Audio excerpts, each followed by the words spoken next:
So hello everyone, welcome back to another video. তো শাকিব খানের upcoming যে সিনেমা, সেই সিনেমাতে মূলত অভিনেত্রী হিসাবে পাকিস্তানি অভিনেত্রী হতে হবে, না হলে শাকিব খান সেই অভিনয় মানে সিনেমার পার্ট হবে না।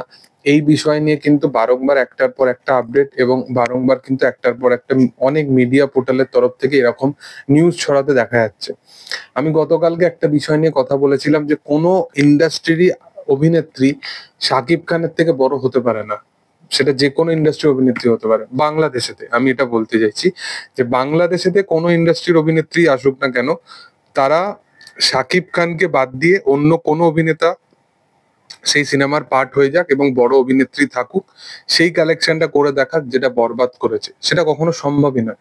অডিয়েন্স, বাংলাদেশের অডিয়েন্স প্রথমত শাকিব খানকে দেখেই সিনেমা দেখতে আসে। এটা মানে যারা বাংলাদেশের সিনেমার সাথে সংযত আছে, বাংলাদেশের সিনেমা তারা যারা দেখে অভ্যস্ত, তারা এই বিষয়টা জানে। তো এটা নিয়ে আলাদাভাবে কোনো ডিসকাশনের ব্যাপারই নেই। এবার এই বিষয়টা যে বারবার স্প্রেড করার চেষ্টা করা হচ্ছে, একটা কথা বলতে চাই যে শাকিব খান এমন একজন অভিনেতা এবং এমন একজন একমাত্র অভিনেতা বাংলায়, যে কিন্তু অনেক নতুন ফেসকে কিন্তু চান্স দেওয়ার প্রচেষ্টা করছে। আজকের দিনে দাঁড়িয়ে যত বড় বড় পরিচালক থেকে শুরু করে যত বড় বড় প্রডিউসাররা আছে, তারা কিন্তু শিল্পীদেরকে চান্স দেয়।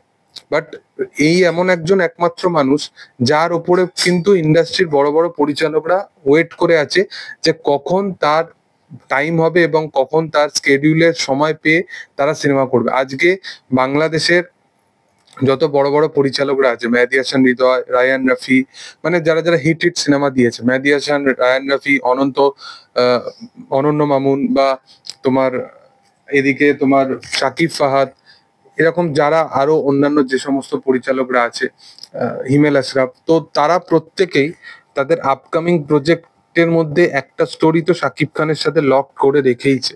এবার মূলত শাকিব খান জবে সময় দেবে সেই ওয়াইজ, বাট শাকিব খান এতগুলো পরিচালক যাদের সাথে সে অলরেডি কাজ করে ফেলেছে, তাদেরকে পিছনে ফেলে সে এখন কাজ করছে একজন নতুন ফেজের সাথে, নতুন পরিচালকের সাথে। যেমন বরবাদের ক্ষেত্রে রায়ান রাফিকে মানে পিছনে ফেলে সে মেহেদী হাসান হৃদয়কে আগে জায়গা করে দিয়েছে।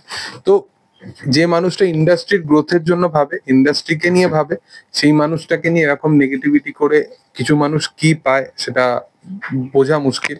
এবং এই সিম্পল জিনিসগুলো বা এই বেসিক জিনিসগুলো নিয়ে যদি কোনো ডিসকাশন বলতে হয়, করতে হয় বা ভিডিও বানাতে হয়, তাহলে আমার মনে হয় যে সেই কারণবশতই হয়তো কোথাও গিয়ে এই কাইন্ড অফ এই প্রবলেমগুলোর জন্যই হয়তো আজকে তাণ্ডব, বরবাদ এই সিনেমাগুলো পাইরেসি হয়েছে। তো যাই হোক, দেখার যে আপকামিং দিনে কি হয়। তবে তোমাদের কি বক্তব্য বিষয় নিয়ে সেটা কমেন্ট সেকশনে জানাতে পারো। এবং ভিডিও যদি ভালো লেগে থাকে অবশ্যই লাইক করো, শেয়ার করো, সাবস্ক্রাইব করো চ্যানেলটাকে, পাশে থাকা বেল আইকনটা অবশ্যই প্রেস করে দিও। Thank you all, by.